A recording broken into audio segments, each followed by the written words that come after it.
Y Ay, Gabriela espérate. Hola. hicieron todo esto. Bueno, no hablo más. ¿Ya llegó Pablo? ¿Abriste ya los Sí. micrófonos? Ah, bueno, Ahí está Pablo, de acá lo veo. acá está Pablo. Bueno, y allá están ustedes. Bueno, buenos días. Es para mí un gran gusto presentar a nuestro amigo de la casa, Pablo Amster. Ya lo conocen, nos va a presentar sus puntuaciones, sus ideas respecto de fragmentos del Seminario 21.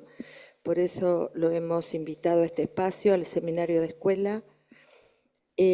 Bueno, lo presento a Pablo como doctor en matemáticas, profesor de la UBA, investigador del CONICET. Algunos de sus textos. La matemática como una de las bellas artes, mucho poquito nada, un pequeño paseo matemático, fragmentos de un discurso matemático, del cero al infinito, un recorrido por el universo matemático y apuntes matemáticos para leer a Lacan, número 1 y 2, que se los recomiendo especialmente. Bueno, Pablo, te escuchamos y después pasamos a un espacio de intervenciones.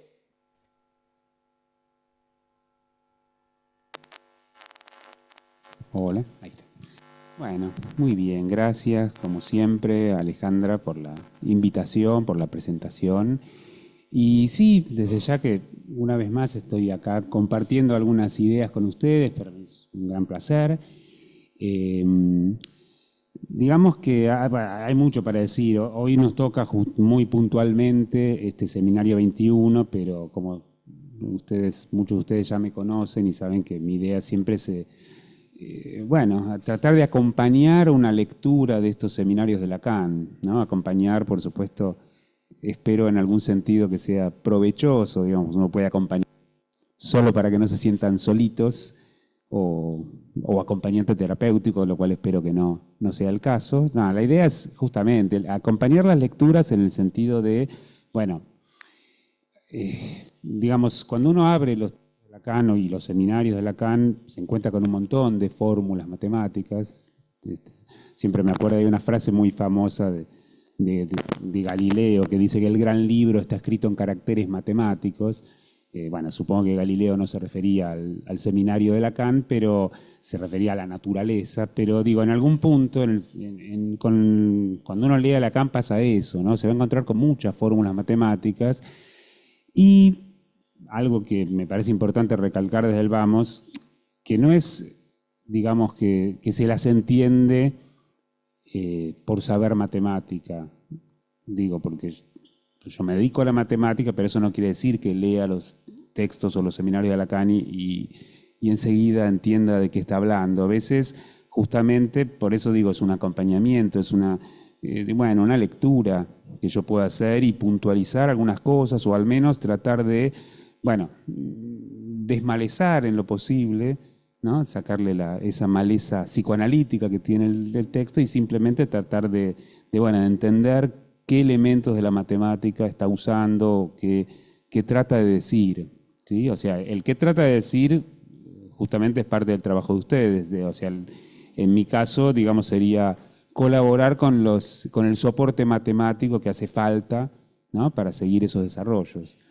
Y en ese punto, justo el seminario 21, no sé si es porque se cumplen 50 años de la escuela y al mismo tiempo del seminario, en algún sentido, creo que las clases estas son más o menos contemporáneas de la fundación, ¿no? De la escuela, creo yo. Justamente es un texto que quizás yo no lo había mirado con tanto cuidado, y en realidad hay un pasaje ahí difícil, porque digamos, uno tiene asociado, o al menos en mi lectura como matemático, hay algunos seminarios que son como más así, bien reconocibles. Uno dice, bueno, en el seminario 9 trae tal y tal cosa, habla del toro, en el seminario, bueno, 22 que arranca con todo, con el nudo Borromeo, ya lo venía hablando de antes, pero El seminario 21 es más parece más un seminario de paso, una especie de transición. Y en algún punto hay una transición. Yo al principio había pensado de la lógica a la topología, porque después al final va a hablar mayormente de los nudos, pero también hay algo importante, y eso es lo que traté de entender con un poco más de detalle, bueno, este enunciar de las fórmulas, y en realidad también en ese sentido hay un pasaje de la topología a la lógica, porque claro, de alguna manera muy misteriosa, viene hablando del nudo Borromeo y de lo dextrógiro, levógiro y centrípeto, centrífugo y una serie de cuestiones, y de pronto de ahí enuncia las fórmulas, ¿sí? Y las pone en un cubo, hace un manejo bastante extraño. Y bueno, justamente de eso es que quería hablar. Pero para eso hay un par de nombres matemáticos que me parecen muy fundamentales, al menos en lo que tiene que ver con la lógica, que Lacan menciona acá, que es, bueno, por supuesto, Peirce y Boole, ¿no? Él dice, bueno, habla justamente, ¿no? De la lógica moderna que nace con Boole, las leyes del pensamiento, etcétera, etcétera.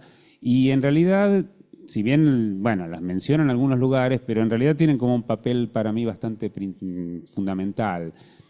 Y desde el punto de vista de la topología, por supuesto, bueno, el nudo Borromeo es la figura central. Y de alguna manera, por eso yo justamente en lo que pensaba contarles, voy a escribir para que se entiendan un poco mejor las ideas. No sé si ahí necesitaremos acomodar la cámara para el pizarrón. ¿Sí? No, justamente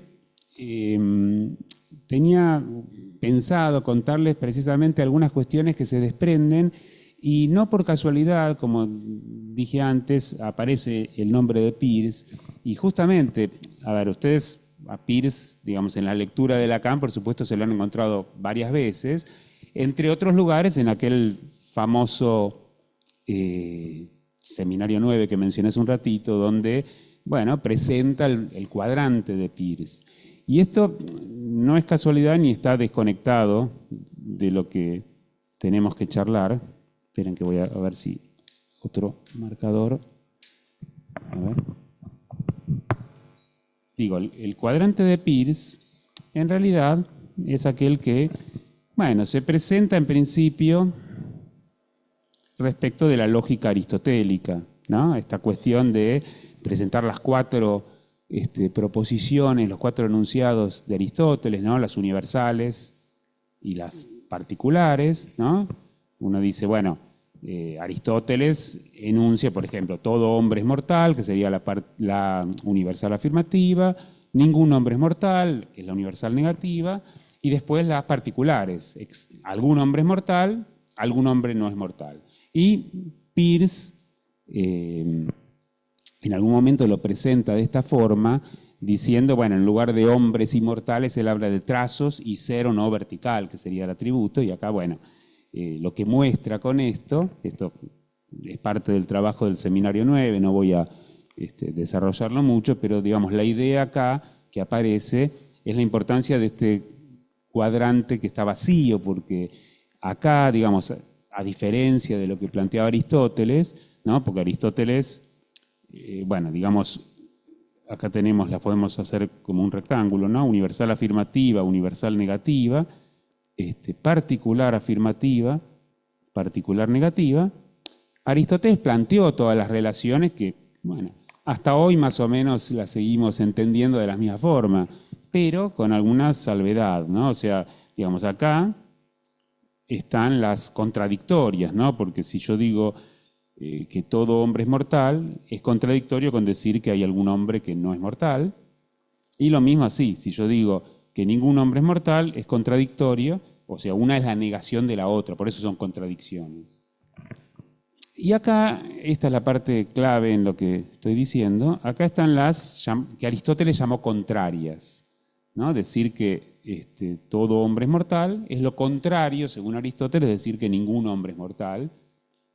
Y el punto es que, para Aristóteles, estas dos no pueden ser verdaderas al mismo tiempo. Bueno, Peirce, con este cuadrante, acá a modo de regla mnemotécnica, en los escolásticos en la Edad Media usaron las vocales A, E, I, O, ¿sí? Que de hecho después aparecen en un montón de juegos de palabras. Las afirmativas justamente aparecen en la palabra afirmo y las negativas en la palabra nego, de niego, ¿sí? Y después había todo un sistema, una regla mnemotécnica para acordarse cuáles eran los silogismos verdaderos, que era un poema que estaba basado en estas vocales. O sea, las palabras de ese poema tenían vocales y cada una de las combinaciones de 3 vocales formaba un silogismo válido. Bárbara era el primero, que era el famoso silogismo de eso, ¿no? Que son 3 universales afirmativas, por eso 3 vocales A. Bueno, más allá de esos detalles, la cuestión es que acá también hay relaciones, ¿no? Por supuesto que, digamos, para Aristóteles la particular era subordinada de la universal y lo mismo en el lado negativo, y estas se llaman subcontrarias. Y es así, para Aristóteles no hay problema, puede ser que algunos hombres sean mortales y otros no lo sean, conviven sin problemas.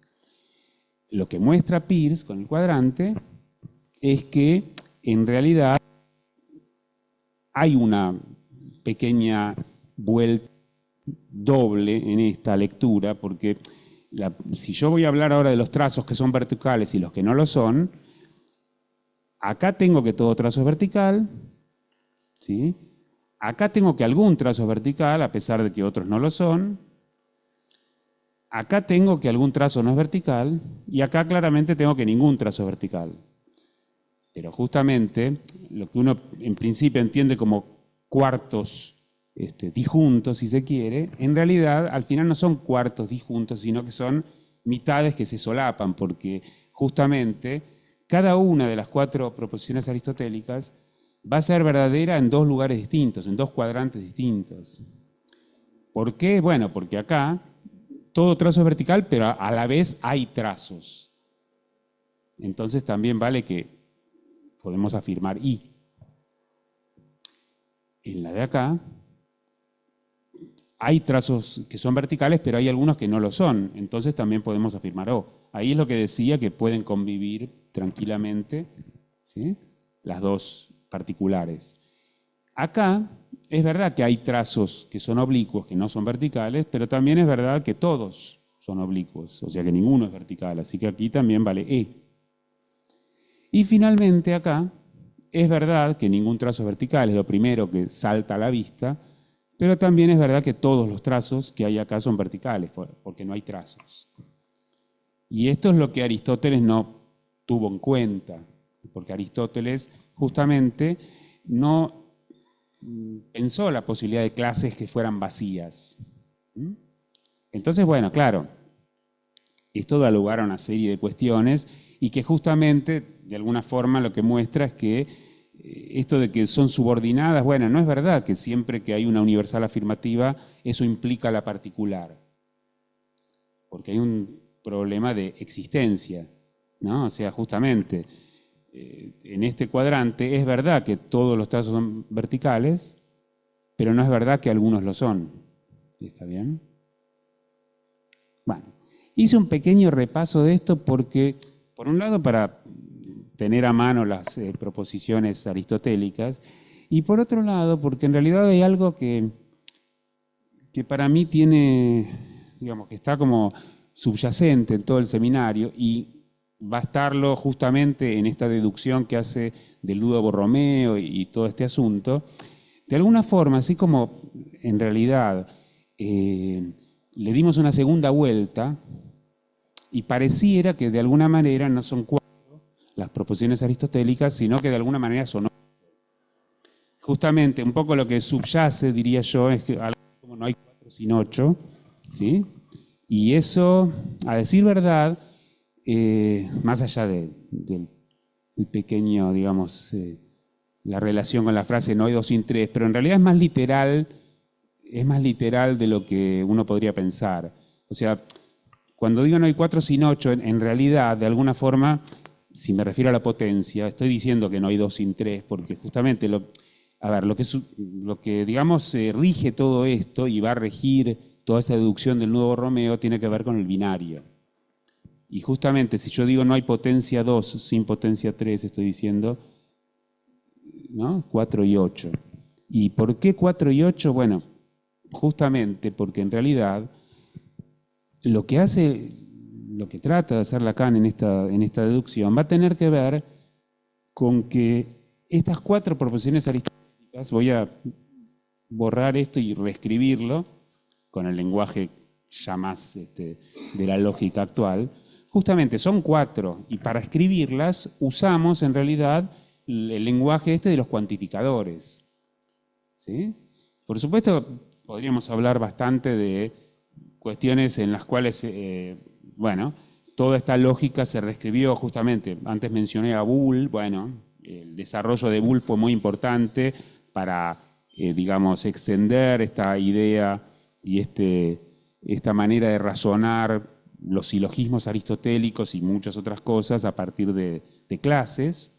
El álgebra de Boole tiene que ver con, precisamente, hablé de un binario y donde va a tener mucha importancia esto que mencioné recién, justamente hay un 0 y un 1 que van a representar lo que sería el valor de verdad falso y verdadero, y en realidad con eso Boole hace una operatoria, hace una álgebra, ¿sí? Y un poco se refiere Lacan a eso y a la, digamos, reescritura que hace Peirce de algunas cosas.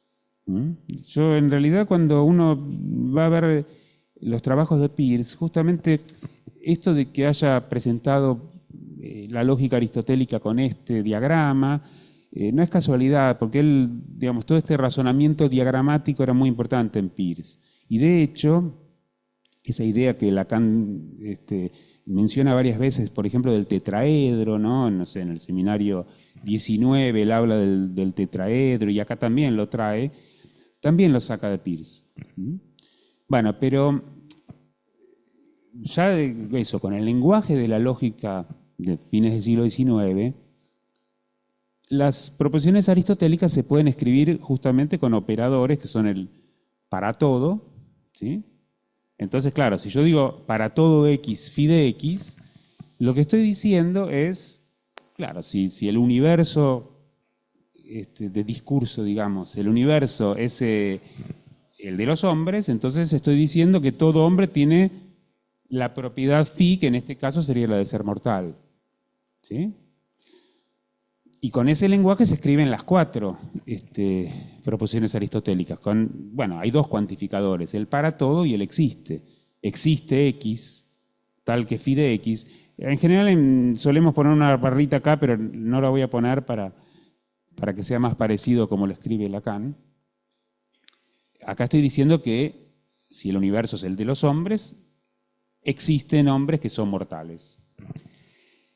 Y claro, la parte negativa, ¿cómo decir que ningún hombre es mortal? Bueno, acá, de vuelta, la matemática, al menos actualmente no lo suele escribir así, pero Lacan mete esta negación en el cuantificador, y él lo llama el no todo. ¿Sí? Vamos a escribirlo así, entendiendo que justamente acá lo que estamos diciendo es que no todo hombre cumple la propiedad phi, o sea, no todo x satisface la propiedad phi. O sea, digo, en términos de la lógica del lenguaje que se suele usar, sería mejor escribirlo así, que no es verdad que para todo x phi de x, o sea, poner una negación acá adelante.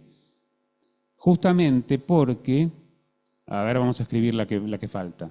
Si yo escribo esto, acá, existe x tal que no phi de x, bueno, Lacan lo pone también con la negación, pero ahora arriba de la phi.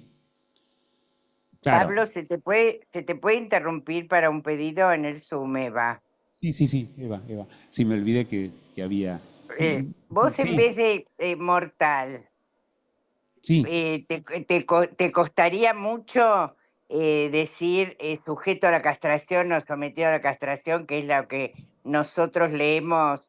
Porque incluso es más fácil, porque decir no hay hombre que no sea mortal, ¿viste? En cambio, para nosotros, aunque todo hombre esté sujeto a la castración, tomamos en análisis porque no está, porque está renegada la castración para volverla a escribir. Y ahí se entiende lo que decís de las 8 proposiciones, o sea, como debería ser y como viene.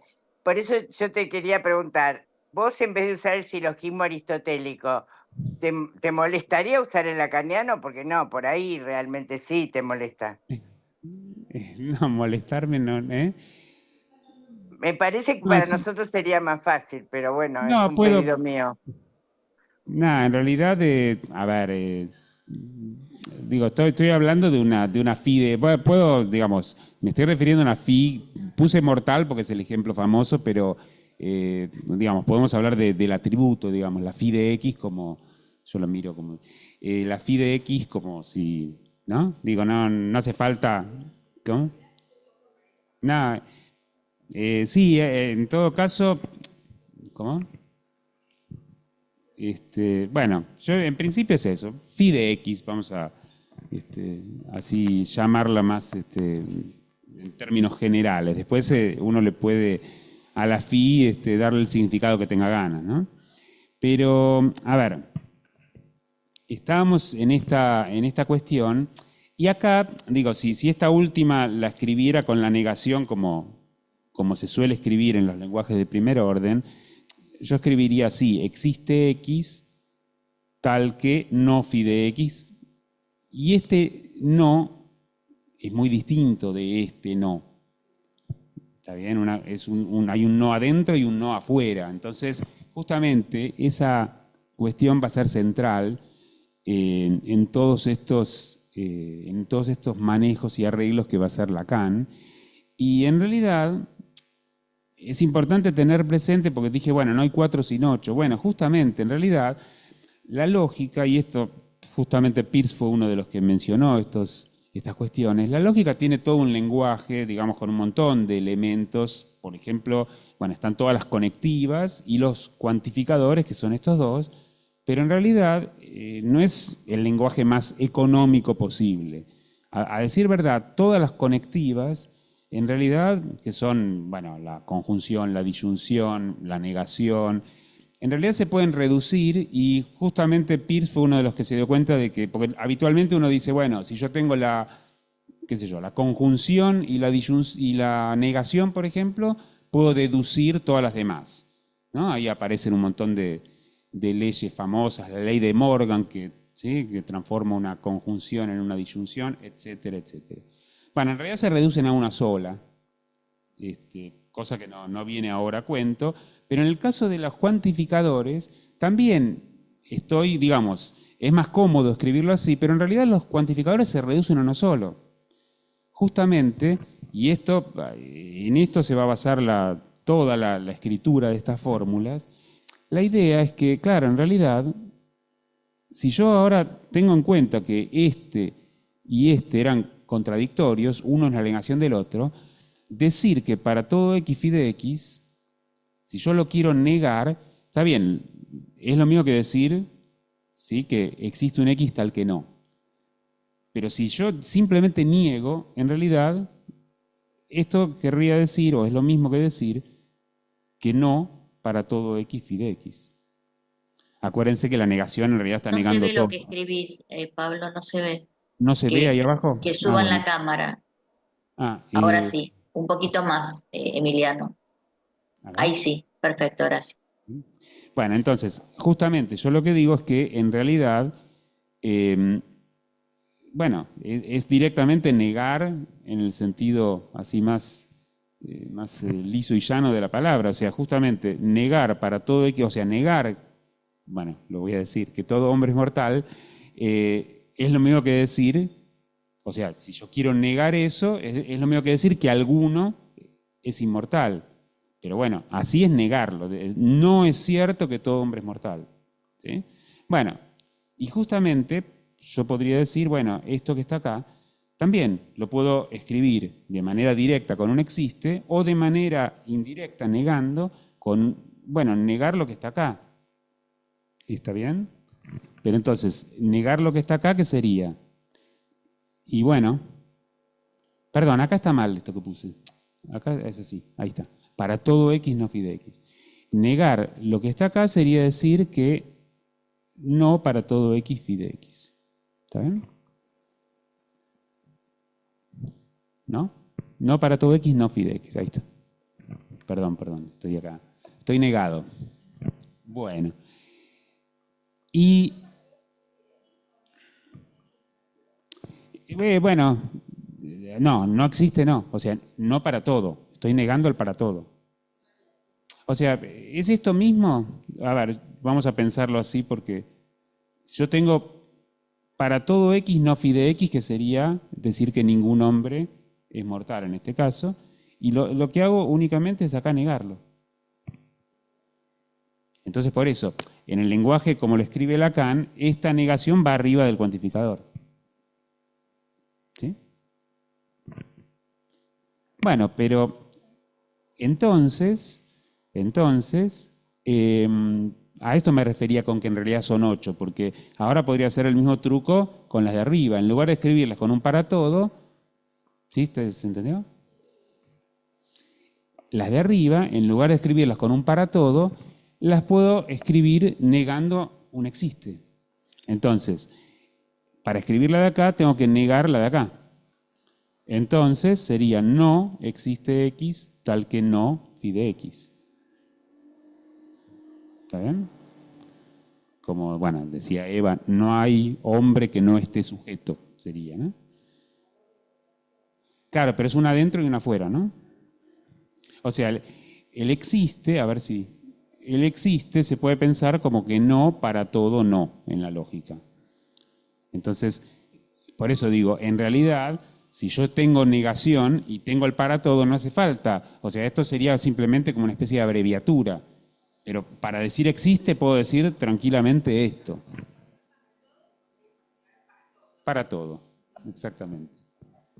¿Está bien? Bueno, y lo mismo acá. ¿Cómo sería esto? Negar lo que está acá.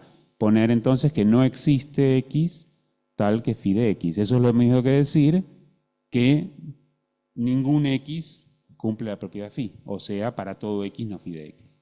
Bueno, entonces por eso dije que no hay 4 sin 8, porque en realidad, formuladas de las dos maneras, o que para la lógica son exactamente iguales, bueno, en realidad tengo 8 enunciados, ¿está bien?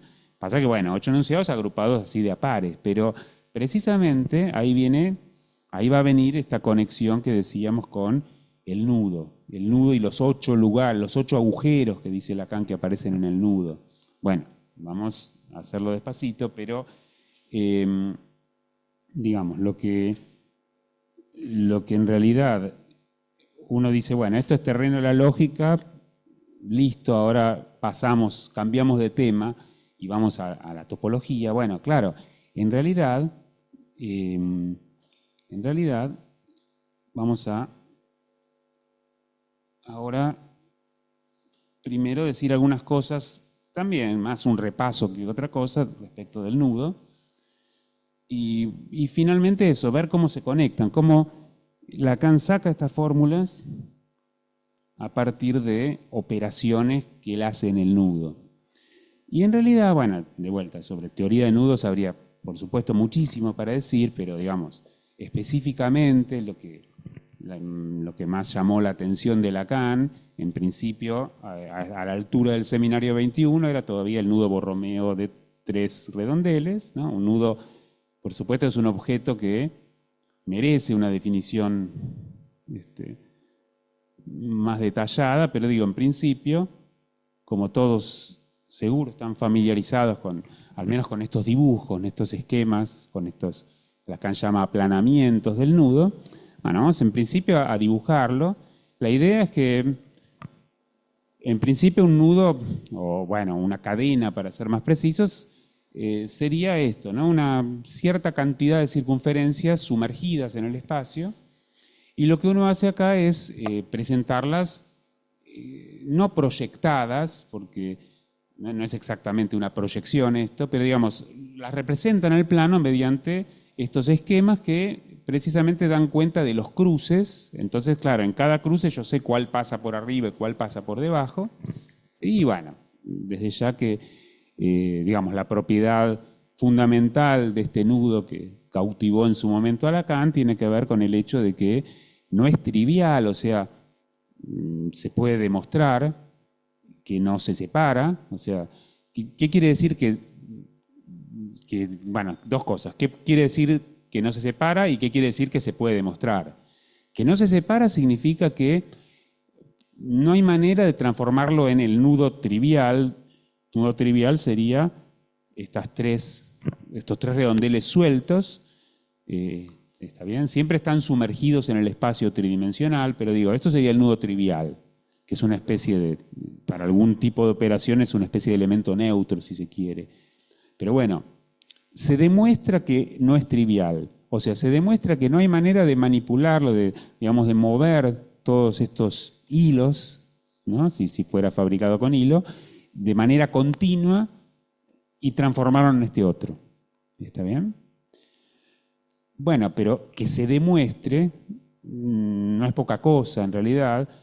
Justamente la teoría de nudos tardó bastante en desarrollarse y, digamos, hay como ciertas herramientas que sirven para el manejo de los nudos que, bueno, se fueron, digamos, todavía se siguen inventando invariantes nuevos y cosas que permitan estudiar los nudos, porque en general no es un problema fácil saber si dos nudos son equivalentes o no, o sea, si uno se puede transformar en el otro.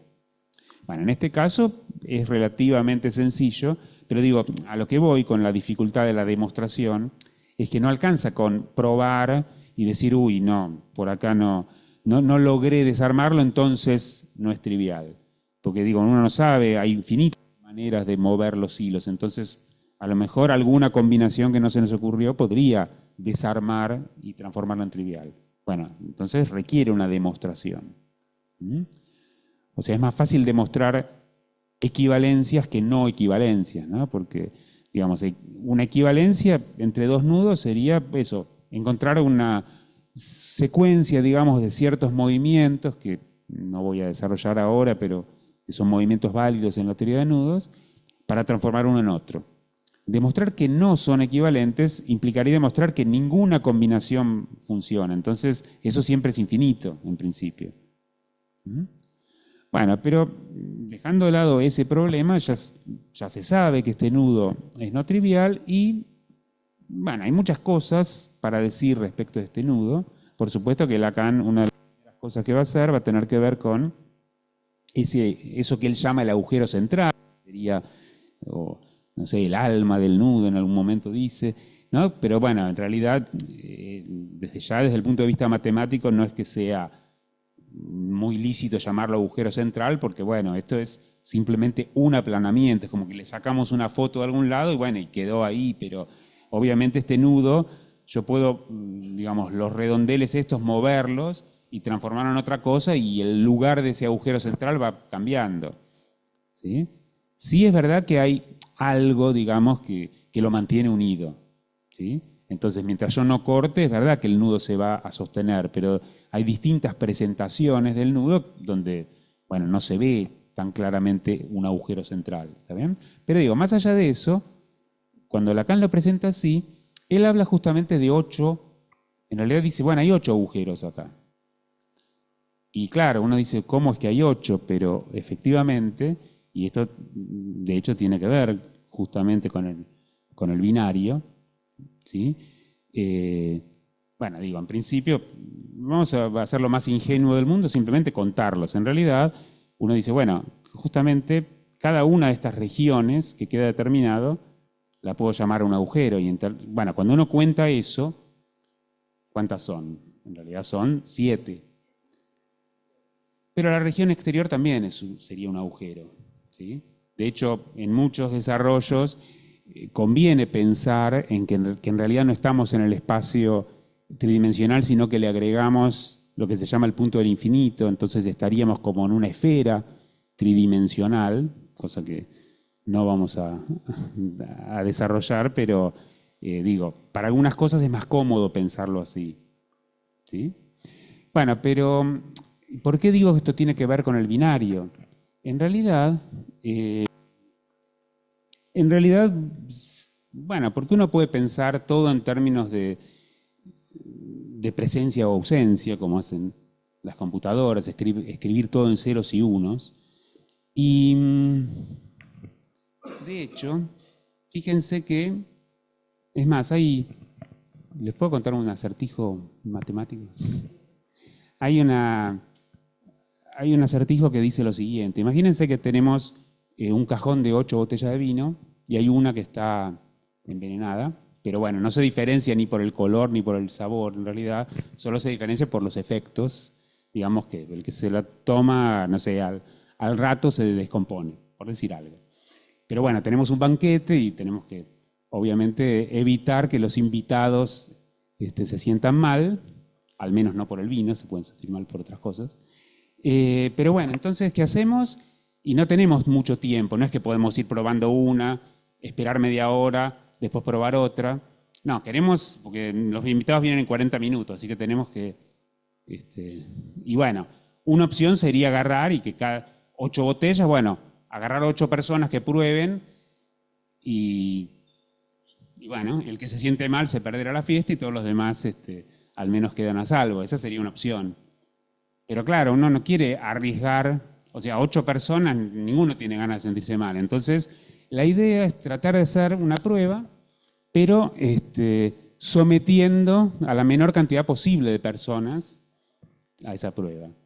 Y la pregunta es eso, ¿cuántos catadores necesitamos para que sea lo mejor posible? Hay uno solo que se va a sentir mal, pero digo, ¿cuántos necesitan probar las botellas para llegar concluyentemente a decir cuál es la envenenada? Y bueno, podría dejarlo en suspenso y la próxima vez lo charlamos, pero nada, vamos a resolverlo porque tiene que ver con esto. Me arriesgo, Pablo. 4. Con 4 alcanza, sí. Pero bueno, imagínense que a cada catador le va a pagar, entonces quiere uno gastar lo menos posible en catadores. Entonces, sí, con 4 alcanza, pero con 3 también.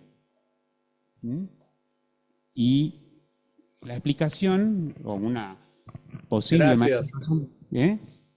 Sí, estamos... Gracias. Digo esto para cuando tengan un banquete en sus casas, ténganlo presente, porque justamente el binario es la mejor manera, binario, pero no de vino, binario con B larga. No, eso sí, no, una vez que vine acá, vine a hacer tango y matemática y me llevaron a comprar vinos, así que me querían hacer pagar incluso, pero eso logré evitarlo. Nada, bueno, pero contá cómo. Claro, sí. Bueno, justamente, ya que tenemos este dibujito a mano, vamos a hacer lo siguiente. A ver, a este redondel lo vamos a llamar 1, a este redondel lo vamos a llamar 2 y a este redondel lo vamos a llamar 4. ¿Sí? Entonces, en cada una de las regiones, a ver, si yo pienso como si fueran diagramas de Venn, justamente en la región que está acá solamente está 1. En la región que está acá solamente tenemos 2. Y en la región que está acá solamente tenemos 4. ¿Sí? Bueno, pero después, ¿qué vamos a hacer? Sumemos. 1 más 2 es 3. 2 más 4 es 6. Justamente son los que participan de las dos. 1 más 4 es 5. Y en la que participan los 3, 1 más 2 más 4 es 7. Y fíjense que aparecieron todos los números del 1 al 7, ¿sí? Y finalmente la región de afuera la llamamos 0. Entonces agarramos las botellas y las numeramos del 0 hasta el 7. Bueno, son 8 botellas, así que estamos bien. Las numeramos del 0 hasta el 7. Y cada uno de los probadores, uno va a ser el probador 1, el otro el 2 y el otro el 4. Y va a probar las botellas que le tocan según este dibujo. O sea, el probador 1 va a probar la 1, la 3, la 5 y la 7. El probador 2 va a probar la 2, la 3, la 6 y la 7. Y el probador 3 va a probar la 4, la 5, la 6 y la 7. Entonces, si la envenenada era la 7, se van a sentir mal los 3. Bueno, mala suerte. Si la envenenada era la 6, se van a sentir mal 2 y 4. Bueno, y así, como cada región corresponde a un número distinto, justamente depende de cuáles son los catadores. Bueno, lo mejor sería que la envenenada fuera la 0 y ahí no se siente mal ninguno, ¿sí? Pero eso no es otra cosa que escribir los números en binario. Justamente, si acá tengo la columna, acá tengo el 1, acá tengo el 2 y el 4, lo puse así de derecha a izquierda porque así escribimos los números, las unidades, las decenas, las centenas. Bueno, acá no serían unidades, decenas, centenas, sino potencias de 2.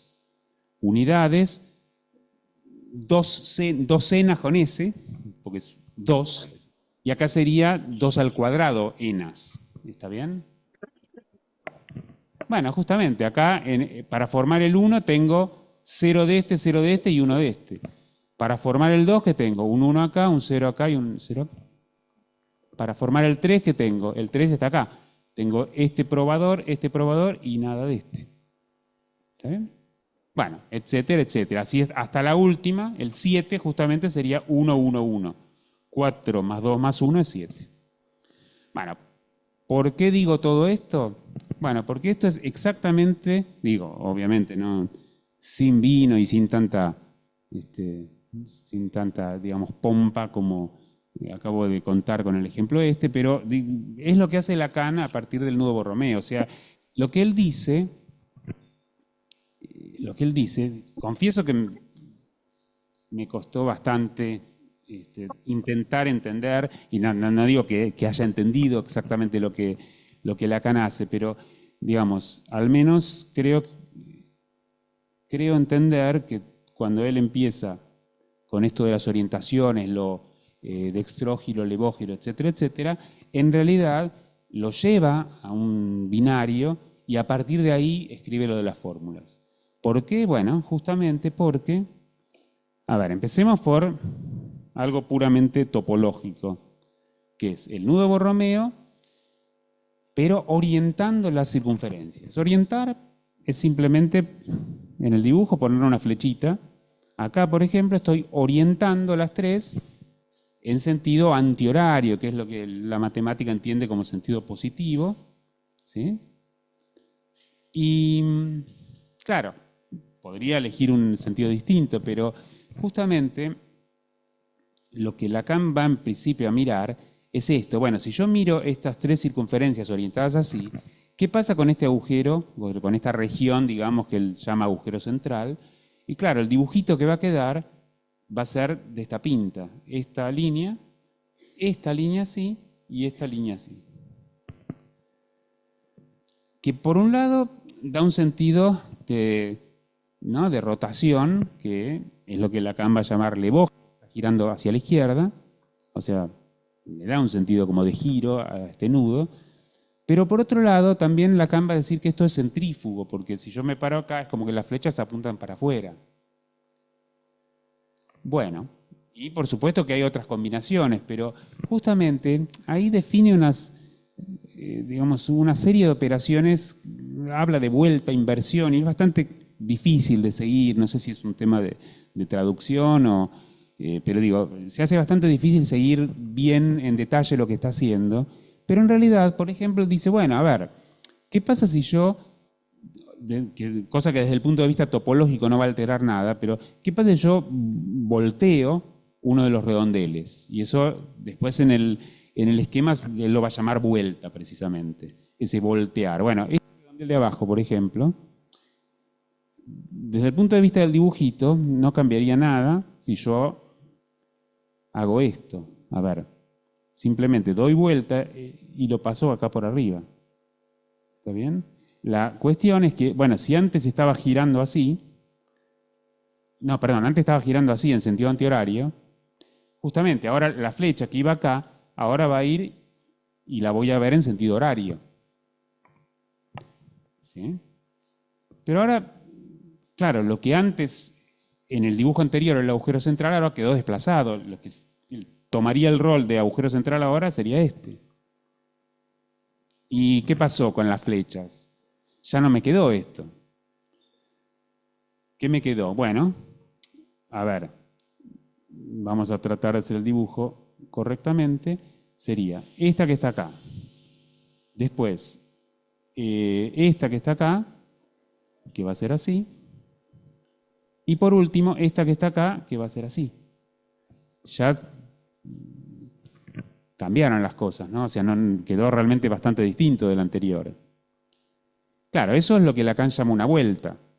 Pero después, si lo combino con una inversión, bueno, al menos puedo lograr, invirtiendo una flecha, puedo lograr que las tres apunten para el mismo lado, ¿no? Invierto la flecha que está ahí y me va a quedar algo así, después algo así y después algo así. Y en este caso, bueno, sigue girando a la izquierda, pero a diferencia del anterior, bueno, este de acá era centrífugo y este de acá es centrípeto, porque ahora las flechas apuntan las tres para adentro. Entonces eso, combinando estas operaciones, Lacan entonces va como a clasificar, y claro, si yo agarrara los 8 agujeros que aparecen en el nudo y mirara y analizara qué tipo de configuración tengo, justamente voy a tener todas las variantes, y fíjense que si yo, digamos, simplemente miro si las flechas van para adentro o para afuera, ¿cuántas tengo? Y tengo 8, porque cada flecha puede apuntar para adentro o hacia afuera. Entonces, 0 o 1 según apunte hacia adentro o hacia afuera, y voy a tener exactamente esas 8 combinaciones. Bueno, menciono esto porque, como les dije, a mí me costó un poco de trabajo entender eso, cómo iba desarrollando las cosas, pero justamente Lacan después es como un pase medio mágico, porque él dice, bueno, agarro el cubo, entonces acá en el cubo parto, por ejemplo, de un vértice que está acá y dice, bueno, la vuelta sería acá y esto sería inversión, y cuando hago 2, o sea, cuando me muevo un número par de vértices sería vuelta. Entonces, claro, forma, no sé si lo tienen presente en el seminario, pero forma justamente un tetraedro que sería esto, el vértice que está acá, ¿está bien? Y forma ese tetraedro con estas, ¿está bien? Bueno, ahí me falta una, ¿no? Y uno dice, bueno, ¿cómo salió eso de acá? O sea, hasta ahí sería, uno pensaría, bueno, está combinando estas operaciones, entonces, bueno, vuelta, inversión, y le queda, es medio misterioso, pero lo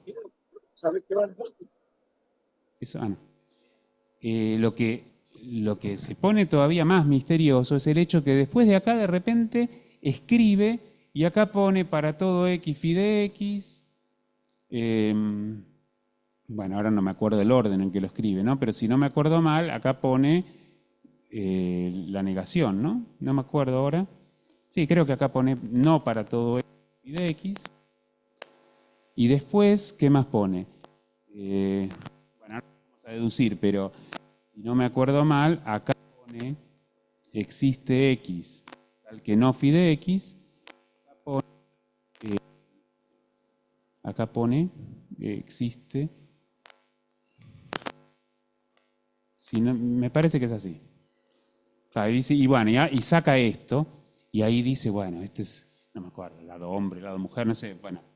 Ya ahí, como les dije, solamente me limito a tratar de entender esta cuestión. Después, ¿para qué lo usa Lacan? Bueno, ya es cosa de él. Pero, de todas formas, o sea, lo que para mí era muy misterioso era este pasaje, o sea, ¿de dónde sale? ¿Cómo de acá llega esto? Bueno, y justamente la idea es que, en realidad, cuando yo les dije esto de que las 4 proposiciones aristotélicas en realidad se pueden pensar como 8, de alguna forma esto se puede escribir en el binario, así como las 3 flechitas que van a indicar centrífugo, centrípeto en este nudo y que le van a dar el giro ese, en realidad también forman, ¿no? 8 combinaciones. Bueno, justamente lo que Lacan hace, y de ahí deduce esto, es precisamente escribir acá esas fórmulas aristotélicas, porque, claro, yo había dicho para todo x phi de x, acá tengo para todo x no phi de x, que sería la universal negativa, y escribámosla por ahora solo con para todo. Entonces, escribir que existe x tal que phi de x es lo mismo que negar esto, o sea, lo que Lacan escribe así. No para todo x, no phi de x. Y la de acá sería negar esa, no para todo x, phi de x. Bueno, entonces vamos a escribirlas acá. Entonces, estas dos, estamos mirando, es como yo dijera, bueno, voy a poner acá para todo x phi de x.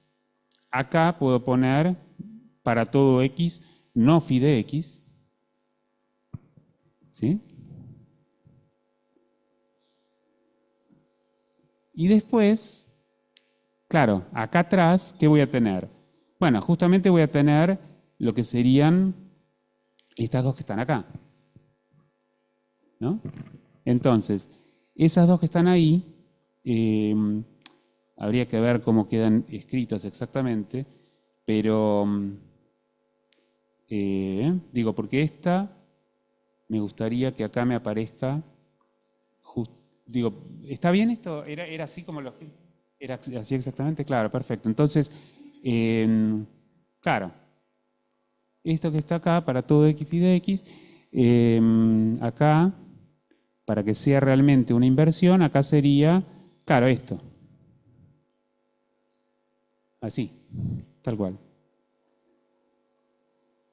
Y acá sería, bueno, claro, estas cuatro que están acá, esta y esta son las que se contradicen, y esta son las que se contradicen. Así que acá, en este vértice que no lo puse, pero el vértice que estaría acá, iría no para todo x, no phi de x.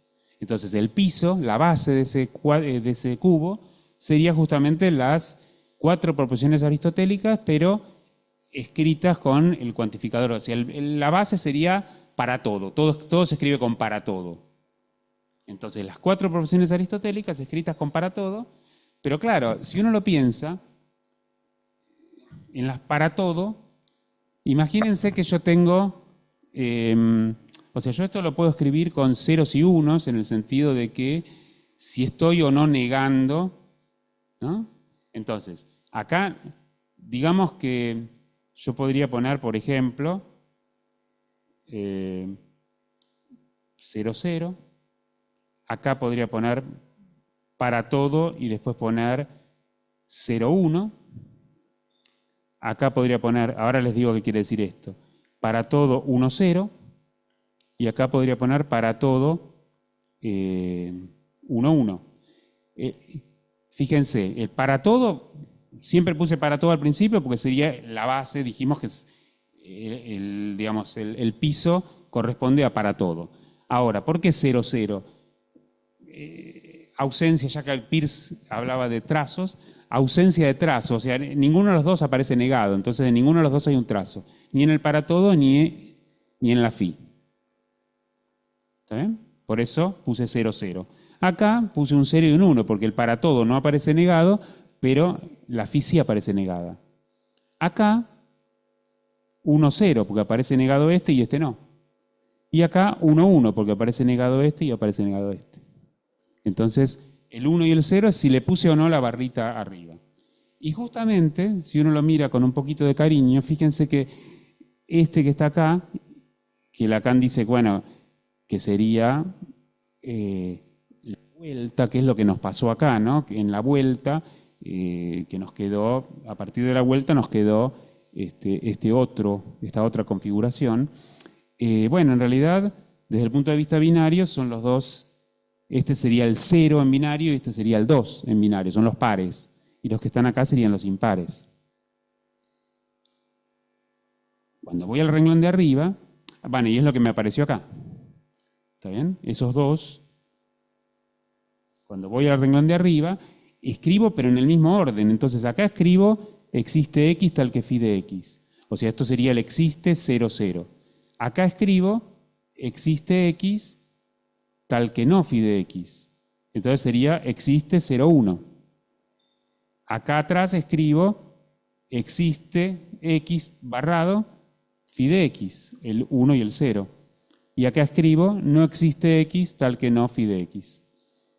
Y justamente, si uno lo mira, dice, bueno, a ver, este se encuentra a distancia par del que estaba acá, porque tengo que hacer uno para acá y uno para acá. Y después, este otro también, hago uno para acá y uno para arriba. ¿Y quién aparece ahí? Aparece este. Bueno, es el que está acá. Y por último, fíjense que si ahora me muevo 2 lugarcitos, paso por esto, que sería lo que Lacan llama inversión, y vuelvo a este, y aparece este que está acá, que es este. ¿Sí? Sé que lo conté un poco rápido y me llevó un rato entender que Lacan había hecho esa operación. No, pero digo, el tema es ese, yo francamente no entendía, porque en realidad desde el punto de vista de la lógica clásica está bien, esto es lo opuesto de esto, pero decir esto es lo mismo que decir esto. ¿Sí? Entonces digo, no entendía bien de dónde saca esto.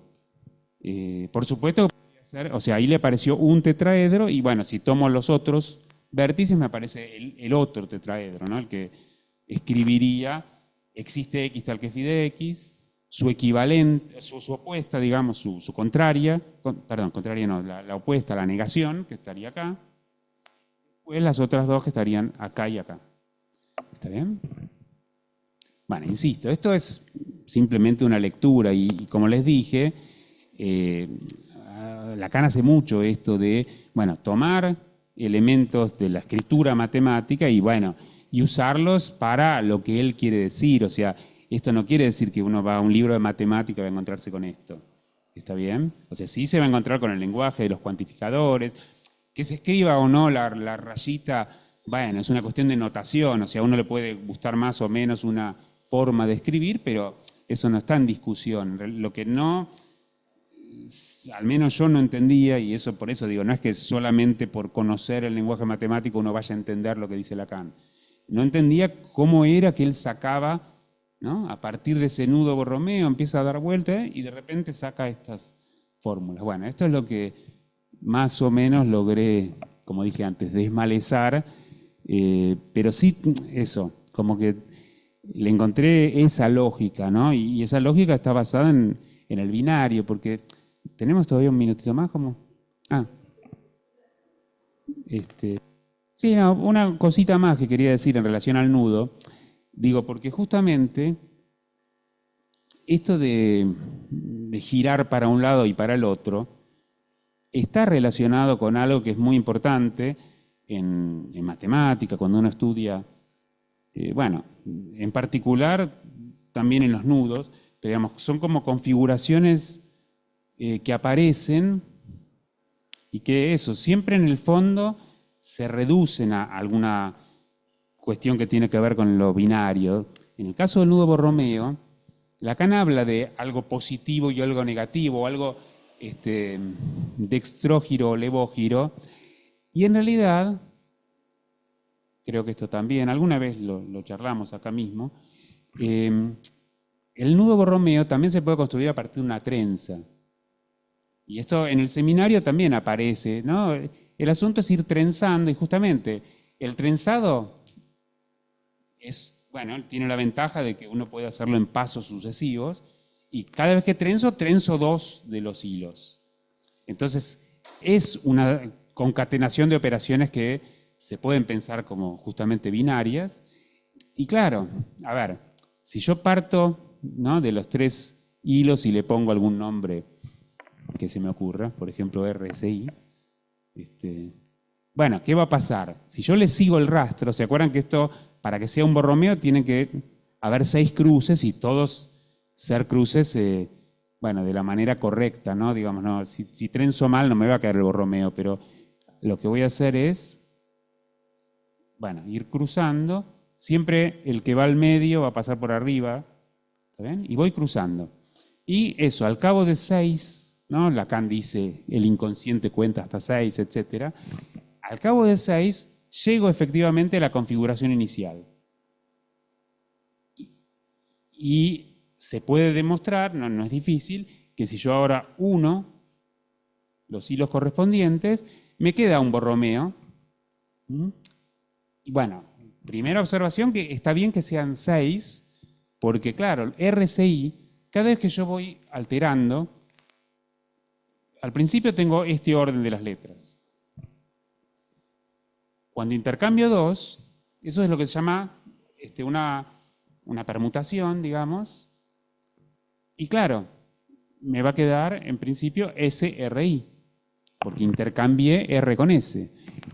siguiente paso me va a quedar, bueno, intercambié, pero ¿qué intercambié? La segunda con la tercera. Entonces me va a quedar S y R. Y si uno cuenta, esto es un problema básico de combinatoria, la cantidad de ordenamientos que hay de 3 letras es exactamente 6. Así que no es casualidad que justamente para que después me queden 3 redondeles, necesariamente yo voy a querer que las letras queden en el mismo orden. Entonces tuve que haber pasado por cada una de las 6 formas de ordenar. Bueno, eso sería por empezar explicación de esto que efectivamente se verifica que lleva el nudo Borromeo. Pero la segunda cuestión es que hay, digamos, dentro de estas configuraciones, algunas son positivas y otras negativas. Eso quizás no se note tanto, pero la idea sería que las que son negativas justamente son después de haber hecho un número impar de cruces, y las que son positivas son después de haber hecho un número par de cruces. ¿Por qué? Bueno, si lo pensamos en el nudo, así, es como si yo digo, bueno, a ver, si le pongo RSI, justamente recorrerlo en sentido, lo que Lacan llama dextrógiro, o sea, en sentido, digamos, horario, ¿qué sería? Bueno, si yo empiezo en R, sería recorrer RSI, o sea, porque estoy girando para ese lado. Ahora, si empiezo en S, y quiero girar para el lado derecho, S y R. Si empiezo en I, RS. Esas 3, si yo elijo como positiva la orientación RSI, bueno, justamente esas 3 serían las que tienen la misma orientación. En cambio, las otras serían negativas, ¿no? Justamente, si yo empiezo en R, pero voy para el lado izquierdo, me quedaría R y S. ¿Está bien? Sería en este orden. Si empiezo en I, me quedaría ISR. Y si empiezo en S, me quedaría SRI. Entonces, por eso, son en realidad esas 6 combinaciones que tengo, son 2 grupos de 3. Unas giran para un lado, otras giran para el otro lado. ¿Está bien? Pero bueno, justamente, a unas las puede llamar positivas, a las otras negativas. ¿Está? Pero digo, precisamente, para llegar al comienzo tengo que pasar por las 6. ¿Sí? Pero bueno, sí, quería comentar eso porque, digo, que son cosas que Lacan en algún momento va dejando deslizar frases o ciertos comentarios que tienen en realidad que ver con cuestiones matemáticas, en muchos casos, en muchos no, pero digo, a veces si al menos uno las detecta no está mal señalarlo, ¿sí? Esto, digamos, es lo que se suele llamar permutaciones cíclicas. Cuando uno, digo, porque lo que estoy haciendo es hacer una permutación, pero no de cualquier manera, ¿no? Sino como que, bueno, corro todo y el S lo pongo adelante. También corro todo un lugar, la I la pongo adelante, ¿sí? Entonces, esas permutaciones cíclicas justamente mantienen siempre el signo, digamos, mantienen siempre la orientación. ¿Bien? Bien. Bueno, más o menos, para no extenderme tanto, más o menos eso era lo que quería contarles, aunque sea con la idea de eso, de allanar un poco la lectura, a ver si con esto, a ver si pueden volver al seminario y entender un poquito más. Ya con eso yo me voy a dar por contento. Si quieren hacer preguntas, por supuesto.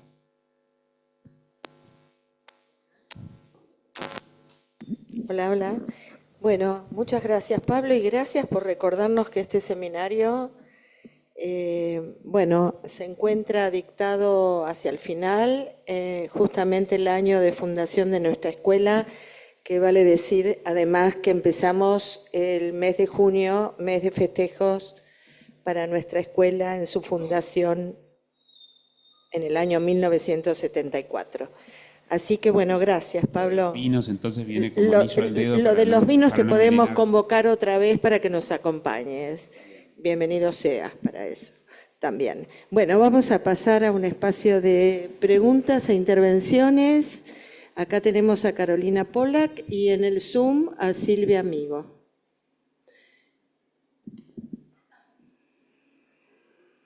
Bueno, muchísimas gracias. A ver si te seguí. Son tres, ¿no? Pero está bien, la lógica sigue siendo binaria. Sí, sí, sí. Son tres, pero la lógica es binaria, tanto en las fórmulas de la sexuación como en el borromeo.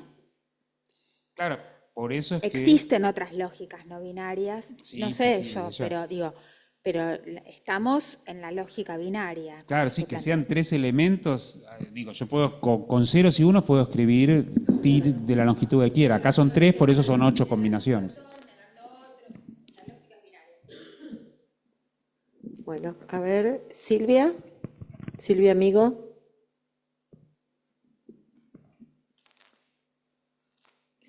No se te escucha, Silvia, no se te escucha.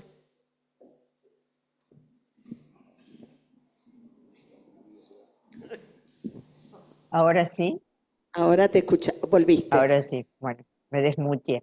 Bueno, muchísimas gracias, Pablo. Como siempre, tu exposición matemática, un lujo. En principio, me has aliviado mucho, porque yo percibí siempre al seminario 21, y vos me lo refrendás, o por lo menos es una sensación mutua, que es un link, el seminario 21, es un link entre los coantores de la sexuación y el seminario RCI sobre los nudos borromeos. Te quería preguntar dos cosas. Una es si vos pensás que Lacan trata de pasar a demostrar lo imposible con las fórmulas de la sexuación, o sea, con lo imposible en el sentido modal, no existe un X que no phi de X, a demostrarlo con el 3 del nudo. Si es así, si podés ampliarlo con tu conocimiento matemático, que a mí me falta, por supuesto, trato de cegar las lagunas, pero hago lo que puedo. En principio esa es una pregunta. En ese caso, ¿cómo ves o cómo entendés vos lo posible? Si eso fuera, entonces repito la pregunta. Si vos ves que es un link donde él intenta pasar de lo imposible de las fórmulas de la sexuación a lo imposible en el nudo borromeo. Dos, lo centrífugo y lo centrípeto. ¿Cómo ves en lo centrípeto de lo dextrógiro, si vos tenés alguna idea de cómo quedaría el lugar el lugar de Quansage, el lugar del objeto A? ¿Qué consecuencias, si es que vos lo ves, porque sos matemático, qué lugar quedaría para el objeto A? ¿Qué consecuencia? Ya que estudiaste mucho los seminarios de Lacan, en la centripeticidad de lo dextrógiro. Bueno, muchas gracias. Desde ya, vuelvo a insistirte, un lujo. Bueno, gracias. La verdad es que, a ver, esto último, no sé, así como me llevó un buen rato tratar de entender esto, tendría que pensarlo. La verdad es que no, digo, obviamente, como dije antes, ¿no? Hay cosas que hace Lacan que ya acceden a la matemática, entonces no es solo, no es solo sabiendo un poquito de matemática que uno puede entender lo que dice Lacan. Pero sí, a ver, respecto de la primera parte, de la cuestión de lo imposible, eso sí digamos, tampoco es que lo pensé, porque, bueno, de eso, mi lectura, por supuesto, de Lacan es completamente ingenua, o sea, no me dedico al psicoanálisis, es simplemente, como dije, una intención de acompañar a ustedes en la lectura, ¿no? Pero sí entiendo que hay ahí una intención, y una intención, porque justamente Lacan venía hablando de la lógica modal y venía hablando claro, exactamente, en los seminarios anteriores, en el 19 también, ¿no? Venía hablando de la lógica modal y que tiene un paralelo con esta formulación de las proposiciones aristotélicas. También uno puede hacer un rectangulito, ¿no? Ponerlo lo necesario, lo imposible, lo posible, lo contingente. Y está ese giro que tiene mucho que ver también con esta escritura que Lacan hace de las fórmulas, que en realidad no es que sea nuevo, ya los estoicos lo habían planteado, pero de plantear las modalidades respecto de lo temporal. Entonces, cuando Lacan dice no cesa de escribirse, no cesa de no escribirse, bueno, es justamente toda una escritura. Ahora, de ahí al salto que hace Lacan, digamos, para hablar de lo imposible y lo real como imposible, todo eso, bueno, ya hay una parte que de vuelta se escapa de la matemática, ¿no? Pero sí, yo creo que está haciendo ese pasaje de alguna forma. Y si eso fuera lo imposible, solamente lo último de mi intervención, ¿cómo verías lo posible? Como cesa de escribirse. Y Y bueno, ya lo dejo a Eva tranquila. lo que pasa, desde el punto de vista, o sea, la lógica, pasa lo mismo, la lógica también tiene, en realidad, bueno, en lugar de usar el para todo y el existe, escribe, y habitualmente estos funtores de la lógica modal suelen ser así, lo necesario y lo posible. Ay, perdón. Bueno, a ver, ya que estamos. No, digo, en general, todas las modalidades se escriben también usando, en lugar de cuantificadores como las fórmulas, las universales y las particulares, lo que se va a hacer es escribir esto, ¿no? Es necesario que P, es posible que P. Después, que sea imposible, justamente se escribe así, como es necesario que no P. Ujú. Y que sea, bueno, contingente, así. Pero pasa exactamente lo mismo que pasa con los cuantificadores, con el para todo y el existe. O sea, en realidad, yo podría simplemente usar uno solo. Por ejemplo, escribiendo lo posible como no es necesario que no. O sea, es posible que P, es lo mismo decir no es necesario que no P. Por supuesto que en el campo del lenguaje natural eso no siempre funciona, ¿no? Digo, sí, pero en general, o sea, o no es lo mismo decir es necesario que P que decir, por ejemplo, ¿no? No podés no visitar a tu mamá. Bueno, en realidad no es lo mismo que decir, ¿está bien? Es como son el lenguaje con la doble negación y bueno, por eso hay figuras retóricas que tienen que ver con la doble negación y no es lo mismo que la afirmación. O sea, la lógica no se aplica al lenguaje natural de manera, digo, si no estaría totalmente formalizado el lenguaje. Pero digamos, en ese sentido, lo imposible se puede pensar así. Por eso el tema de, o sea, si lo necesario, Lacan lo piensa como lo que no cesa, justamente el cesar sería ponerle una negación a ese no cesar, ¿está bien? Gracias, Pablo. Gracias. Tenemos 3 intervenciones más. Sidney Goldberg, que nos visita y está acá presente, Eva Lerner y Clara Kruglak. Sidney.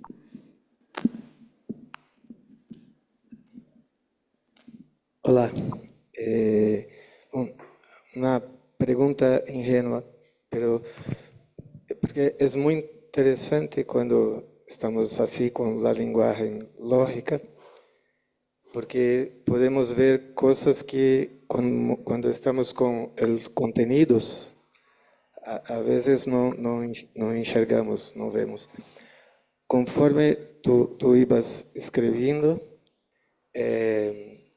las letras RSI, ISR, todo eso ya estaba en 1953 escrito así, tal cual.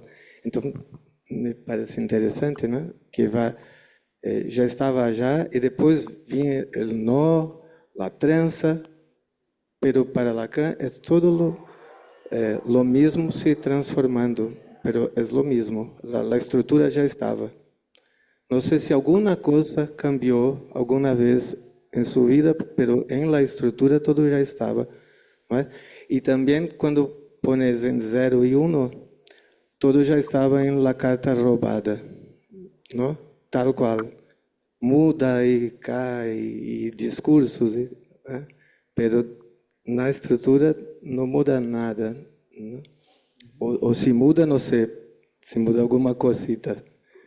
Pero entonces, y la otra era las letras, los números. Ah, tiene más alguna cosa que también, porque ahora usted apagó el cuadro. Tenía una tercera cosa que también permanecía tal cual.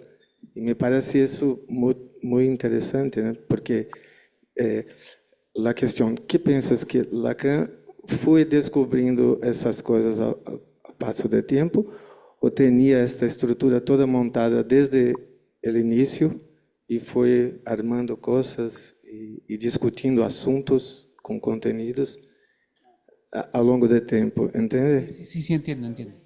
No, Sí. es que Porque hay primero, segundo, tercero, o hay uno que está siempre y asuntos que van se cambiando. Es eso. perfecto, sí. Gracias. ¿Querés responder, Pablo, a lo que Sí, dice Silvia? desde lo que puedo decir yo, al menos, digo, de vuelta, es una respuesta, no es que yo me dedique al psicoanálisis, pero mi sensación es que justamente había ciertas cuestiones estructurales y lo que Lacan es como iba encontrando distintas maneras de abordar. Entonces, porque digo, es verdad que no todo lo que él fue planteando lo tenía al principio, porque de hecho el nudo Borromeo se lo trajeron alguna vez en un seminario y de repente ahí se encontró con la teoría de nudos que antes no conocía, o muchísimas, creo yo, cuestiones que trae la matemática, como que le permitieron ir buscando formas de eso, de abordar distintos temas. Y sí hay cuestiones estructurales. Es verdad que uno lee la carta robada y ya aparecen muchísimas cosas que después va desplegando de distintas formas. Pero claro, la carta robada ya plantea el binario y claro, es verdad, y eso fue al principio, sí. Bueno, yo paso la palabra, quisiera comentar algo, pero paso la palabra a Eva Lerner. No sé quién estaba primero, si Eva o Clara. Ustedes dirán. Eva. ¿No se escucha, Eva? Muchas No, se fue la voz, no sé si... Sí, se mutea solo, perdón. Bueno. No, quería agradecerte, Pablo, porque yo había charlado con vos antes de mi clase, que fue la anterior a la tuya, pero después que la di, puedo responder a una pregunta que vos te haces, donde pareciera como que es anárquico, que él agarra y intenta meter los matemas en el nudo, pero lo que él, al encontrarse con el nudo, lo que está intentando probar, que yo quiero contagiarte de psicoanálisis a vos, por eso te digo esto, para que no te quedes tan aséptico, ¿no? Lo que él intenta es ver si qué soportes anteriores, qué soportes teóricos anteriores siguen válidos con el nudo y cuáles no, porque se encuentra con el nudo como una posibilidad de ir mostrando cómo viene el decir y qué operatoria puede hacer el analista con esas dimensiones del decir.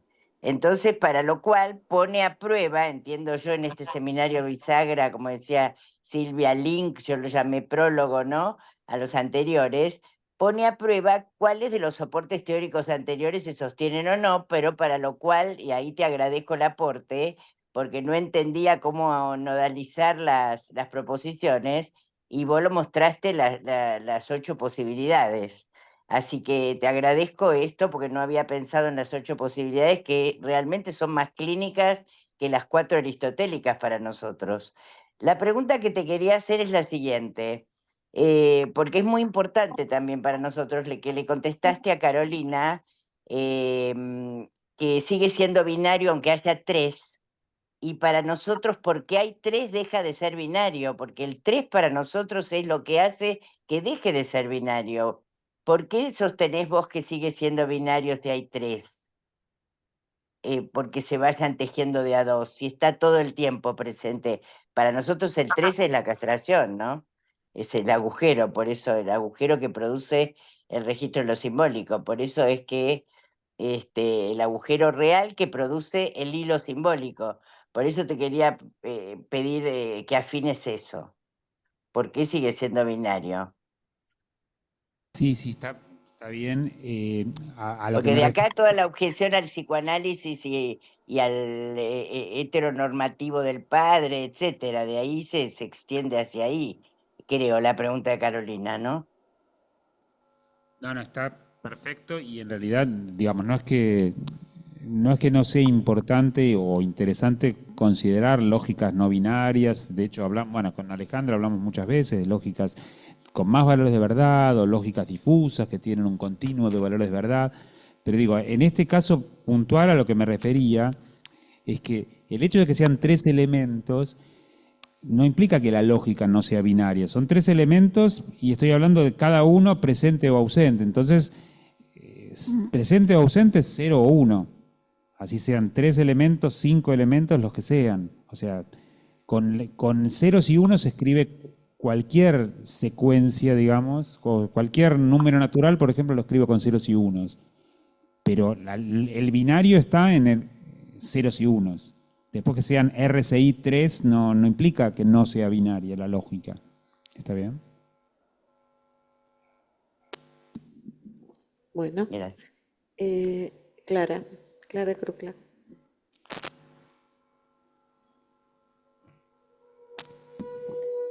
Hola, buenos días. Muchas gracias, Pablo, y que te incluyas de esta manera en la celebración de nuestros 50 años. Está buenísimo. Empezamos celebrando el sábado también con tramas y tejidos, y hoy con nudos y trenzas, y lógica. Te agradezco un montón. Son aportes valiosísimos y traes cosas que estamos necesitando pensar.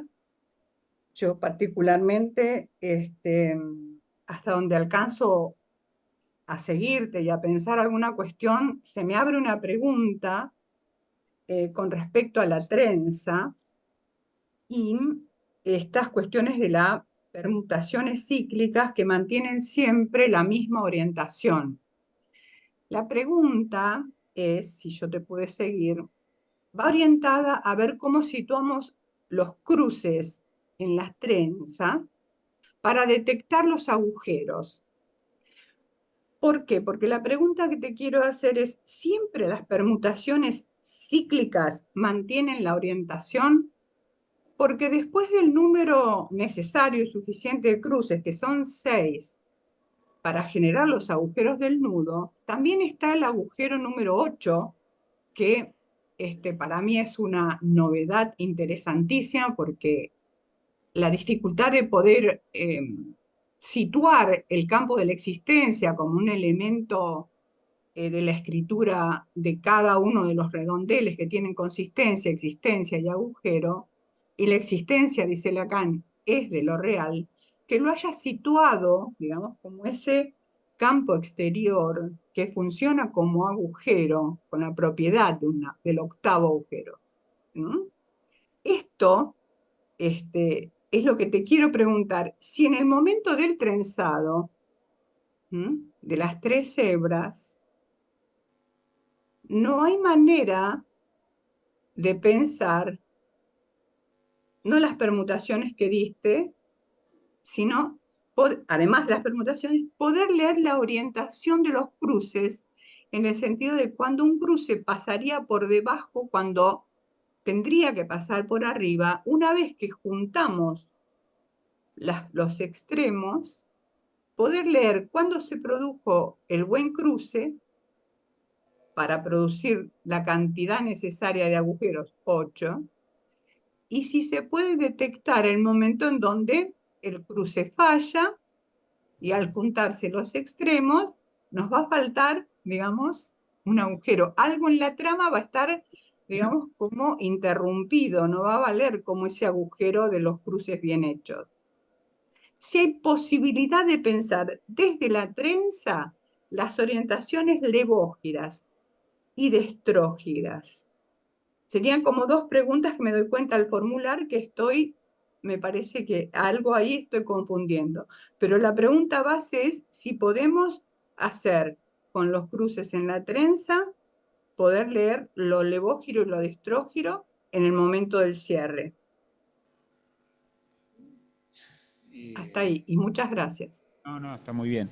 En realidad, este asunto, bueno, sí, lo del... a diferencia de lo que pasa es que nudo y trenza no son exactamente lo mismo, ¿no? O sea, toda trenza genera siempre un nudo, pero al revés no vale. O sea, sí vale que todo nudo proviene de una trenza. O sea, siempre uno, dado un nudo cualquiera, puede encontrar una trenza que genere ese nudo, pero no es única. Entonces, eso ya es por eso no hay una equivalencia entre nudos y trenzas. La teoría de trenzas tiene algunas ventajas. Es muy fácil justamente llevarla a un álgebra, porque en las trenzas de cierta cantidad de hilos uno tiene asociado de manera muy natural un grupo en el sentido matemático. Y en ese aspecto, y bueno, uno diría que la orientación natural de los hilos, y bueno, es la que viene dada por la trenza, porque una trenza de arriba hacia abajo, entonces uno ya pensaría que eso estaría dando un sentido a cada uno de los hilos. ¿Está bien? Ahora, lo de orientación, respecto de esta otra cuestión de si el cruce, bueno, no es que haya cruces buenos y malos, pero si el cruce, desde el punto de vista de cómo está hecho, digamos, o cómo está dibujado ese esquema plano, que dé lugar o no a un borromeo, bueno, eso no tiene que ver con la orientación de las circunferencias. Que pase por arriba o por abajo no es un tema de haber orientado las circunferencias. Las puedo orientar para un lado y otro, o para el otro, y el cruce igual puede seguir estando mal o bien en ese sentido. Así que por eso digo, ya no es un tema de orientación.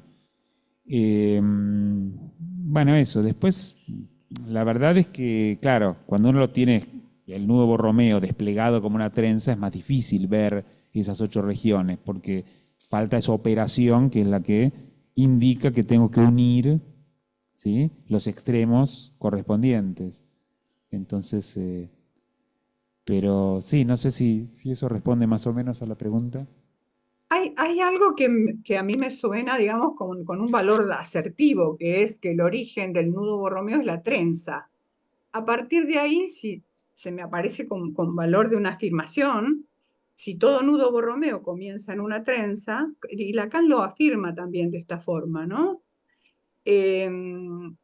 No pretendo leer a la inversa, sino pensar, o sea, tu exposición me hizo pensar si acaso en el trenzado, en la forma o desde las matemáticas, podemos, si bien no leer las orientaciones levógiras y destrógiras, sino desde el comienzo de la trenza orientar eso levógiro o destrógiro.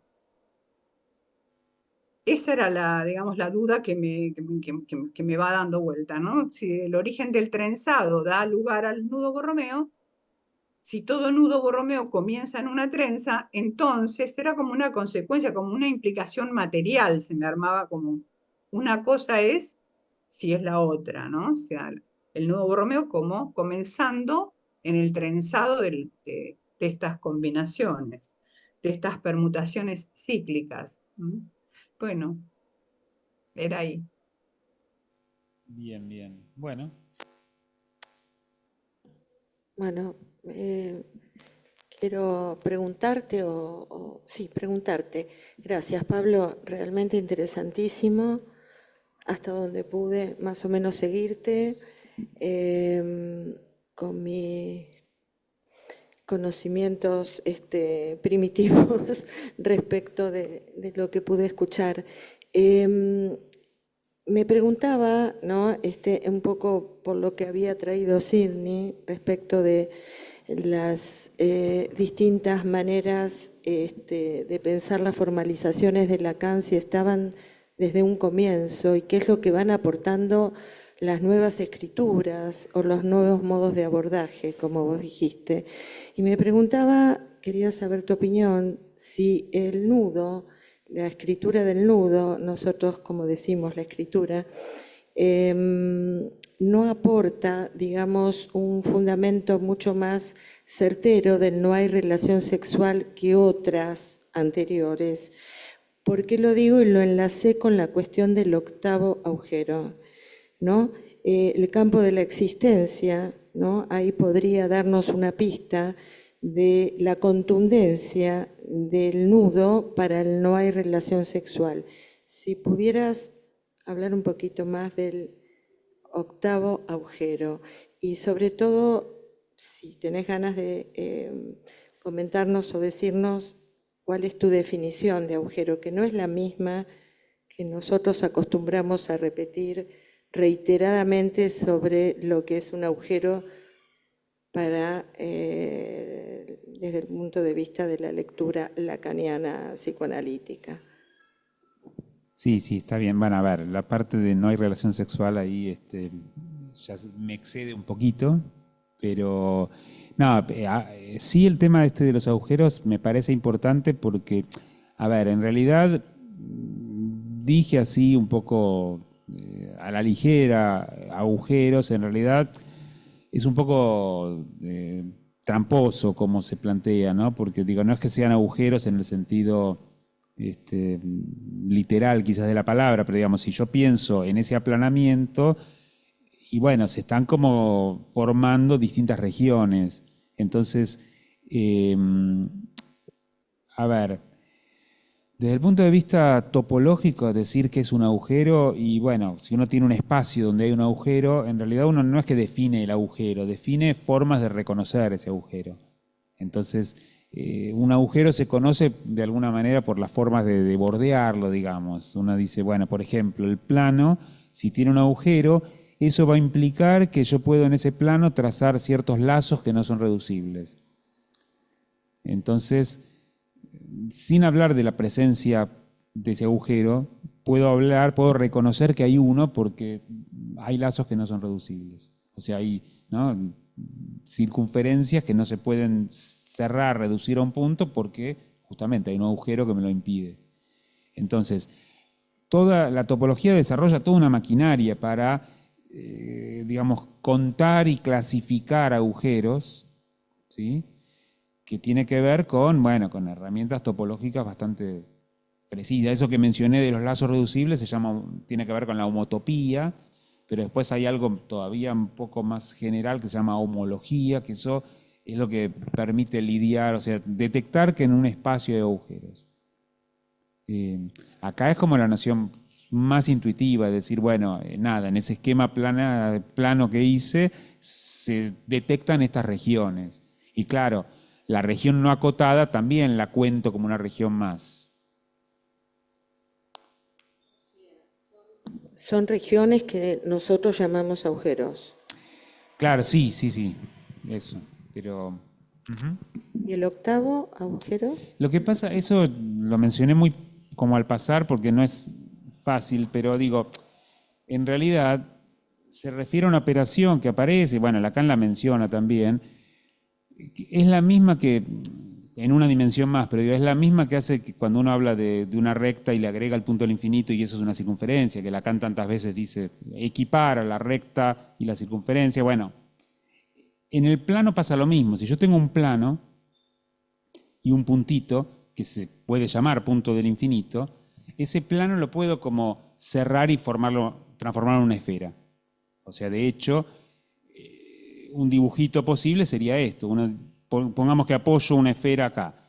Y este es el polo norte de la esfera. Cada punto de la esfera lo proyecto sobre el plano. Bueno, cuanto más cerca esté del polo norte, más lejos en el plano va a llegar la proyección, porque la recta se va a volver más paralela al plano. Justamente el polo norte no tiene proyección. Bueno, el polo norte sería el punto del infinito. Entonces, claro, si yo pienso en este plano, imagínate que dibujé esos 3 circulitos que forman 7 regiones acotadas, cuando yo las miro en la esfera, sería en la esfera el mismo dibujo, pero ahora efectivamente son 8 regiones, las 7 que están acá, y la octava región sería esta. ¿Está bien? O sea, la octava región es la que contiene el punto del infinito. Eso. Así es. Bueno. ¿Alguna pregunta más? Bueno, tenemos a Cristina Ochoa en el Zoom.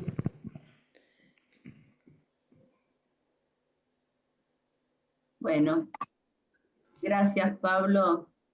No porque haya entendido la mayoría de las cosas que me preocupan y me insisten como interrogación, sino porque a lo mejor pude circunscribir un poquito más la dificultad en relación a algunas cuestiones de este seminario. Así que muchísimas gracias para seguir trabajando todo eso. Pero respecto de lo que se planteaba en relación a la lógica binaria, pero esto me parece que no tiene que ver precisamente con la topología ni con las matemáticas, sino con una cuestión nuestra. Me parece que la cuestión, no sé si es convencerlo a Pablo de lo que es la lógica del psicoanálisis, que nosotros planteamos para el psicoanálisis, sino más bien, me parece, pensar si la lógica binaria da cuenta de la especificidad del campo que nos compete. Simplemente introduciría esta cuestión para seguir pensando después entre nosotros. De lo que estamos hablando para nosotros cuando hablamos de posiciones subjetivas, de la singularidad en la posición subjetiva de alguien, no podemos reducirlo a la cuestión de clases, de universal y particular. Me parece que ahí es un trabajo nuestro, ¿no? De cómo leer qué nos aporta la lógica binaria y qué excede a la lógica binaria cuando pensamos la singularidad de lo que es el posicionamiento en relación a la castración. Bueno, en principio esto y para seguir trabajando nosotros. Gracias. Gracias. Hay una pregunta más de Miriam Biseglia.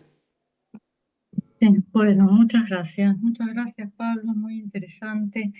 Yo te quería hacer una pregunta en esto último que vos dijiste, si ese punto al infinito es el punto reductible, ¿no? Bueno, esa es la pregunta. Gracias. Bien, no, bueno, a ver, en realidad, ¿qué quiere decir punto reductible? Sería mi pregunta. Porque una vez que yo, o sea, en esa construcción donde a partir del plano, que es que es un espacio bidimensional no acotado, agrego un punto y obtengo un espacio topológico compacto, que es la esfera, en realidad después los puntos como tales, como puntos de la esfera, son todos equivalentes, no es que haya uno que tiene una propiedad especial, o sea, uno de alguna manera la esfera la pone a rodar y ya se olvida de cuál era ese punto del infinito, ¿no? En esa construcción, por eso digo, no. Ahora, es verdad que si uno efectivamente dibuja, o cuando uno dibuja estos nudos, y bueno, sí, siempre los dibuja en el plano y no está pensando en el punto del infinito, es como una presencia ahí que, bueno, una presencia implícita, si se quiere, ¿no? Entonces, pero digo, desde el punto de vista de haber hecho la operación de compactificar el plano y obtener la esfera, ya después todos los puntos se juegan el mismo papel. Eso. Muchas gracias. Bueno. ¿Puedo hacer una pregunta? Hilda Levin. Sí. Hola, buenas tardes a todos. Gracias, Pablo. La verdad que dudo con la pregunta que te quiero hacer, pero bueno, me viene dando vueltas y no de ahora, de hace tiempo, así que puede ser una buena oportunidad para preguntarte. Y como matemático, hoy nombraste varias veces y la cuestión de las lógicas, digo así, ¿no? Las lógicas en plural, nombraste varias lógicas, entre ellas Aristóteles, Peirce. Yo, digamos, la pregunta es a vos como matemático, ¿qué lugar, qué función tiene la lógica aristotélica y las lógicas, Peirce, Ingentica, otros, en relación a las matemáticas? Esa es mi pregunta. Bien, bien. Bueno, no, está bien la pregunta, obviamente, es tema para charlar bastante. es como, digo, todo el debate, digamos, a veces filosófico, dentro de lo que es la filosofía de la matemática, respecto de las lógicas, la teoría de conjuntos, de cuál es la apropiada. En realidad, alguna vez alguien dijo, bueno, nosotros como matemáticos en el día a día, así como hace poquito mencioné esa frase de que un matemático típico es platónico los días de semana y formalista los domingos, en algún punto pasa lo mismo con esta cuestión de, bueno, los desarrollos de las lógicas, de toda la discusión sobre los fundamentos. En el día a día trabajamos lo más tranquilos y campantes respecto bueno, de la matemática, que sabemos que bueno, funciona bien. Ahora, si alguien viene con el cuento de los fundamentos, ahí sacamos el libro de Zermelo Frenkel y le decimos, bueno, miren, acá está todo rigurosamente... Y lo mismo pasa con las lógicas, o sea, por supuesto que existen y se desarrollan muchos modelos de lógica y que precisamente muchos permiten dar cuenta de distintas cuestiones que son importantes, pero no en el día a día del matemático. Me refiero a cuando uno trabaja con... por supuesto que si uno, por ejemplo, desarrollo de lógicas no clásicas, y bueno, si uno piensa en este momento en la computación, en todo el tema de inteligencia artificial, es un aporte enorme. O sea, no es que sean cosas simples de devaneo filosófico, o sea, realmente tienen aplicaciones. Pero eso, si yo trabajo en ecuaciones diferenciales y no estoy todo el tiempo preocupado por eso, ¿no? Digamos, por la paradoja de Russell, digo, es como que son cosas que uno sabe que existen, sabe que hay, digamos, aportes en lo que hace los fundamentos de la matemática, pero no en el día a día, en el quehacer matemático, ¿no? Bueno, con esta respuesta damos por terminada la actividad de hoy. Un gran aplauso a Pablo y muchísimas gracias por la participación y por haber estado con nosotros nuevamente. Gracias. Muchas gracias. Gracias. Muchas gracias. Muchas gracias.